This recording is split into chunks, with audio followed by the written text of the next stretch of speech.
Monsieur Sauvêtre. Oui, merci Monsieur le Président. Il est rappelé dans cette délibération que l'agriculture, l'agroalimentaire et la forêt ont plutôt assez bien résisté en Nouvelle-Aquitaine. Il est dit aussi que ce secteur d'activité, qui est un atout maître pour notre grande région, dispose de leviers pour son rebond et sa diversification. Puisque l'objet de cette délibération est de répondre de manière structurelle aux effets de cette crise, puisqu'elle décline par filière les actions d'impulsion et d'accompagnement économique du rebond attendu, je souhaite souligner ce qui me semble être un oubli majeur pour ce qui concerne l'agriculture.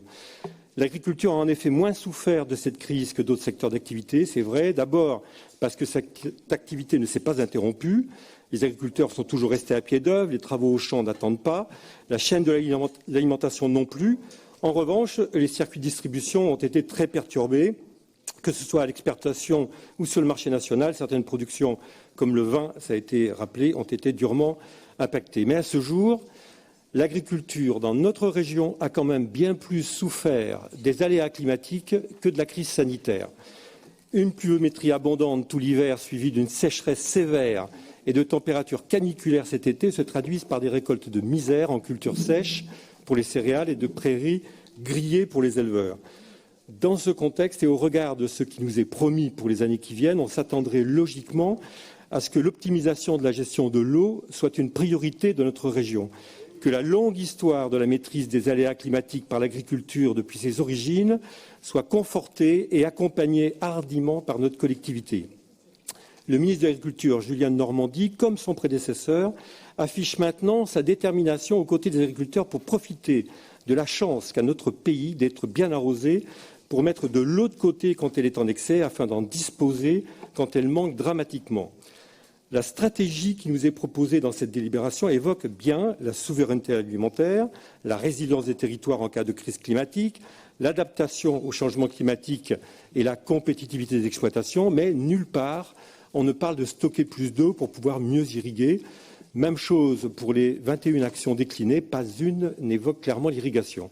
J'ai relu la feuille de route Néoterra, j'ai relu le rapport Akimatera, on n'y trouve aucun volontarisme pour agir afin de garder la Nouvelle-Aquitaine bien verte en été. Plus d'eau stockée pour l'agriculture, c'est plus de souveraineté alimentaire, c'est plus d'efficience de l'agriculture, c'est plus de diversification en arboriculture, en maraîchage, en horticulture, en pépinière, c'est plus d'autonomie en protéines végétales, vous venez de l'évoquer, c'est plus d'élevage et de bien-être animal. C'est aussi moins de réchauffement climatique en Nouvelle-Aquitaine, à la campagne, mais aussi dans ces îlots de chaleur que sont les villes. C'est aussi plus de carbone prélevé dans l'atmosphère et retenu dans les sols. Cette eau qu'il faut stocker, elle n'est pas pour le seul bénéfice de quelques agriculteurs. Elle est pour nous tous, pour notre alimentation. Elle est pour les consommateurs d'autres régions de France ou du monde qui n'ont pas la chance d'avoir notre pluviométrie. Une pluviométrie qui n'a pas vocation à se réduire si l'on en croit les modèles prospectifs du réchauffement de la planète.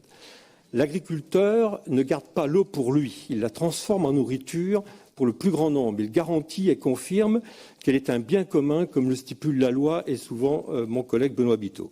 Dans cette affaire, l'agriculteur est un porteur d'eau pour la population tout entière.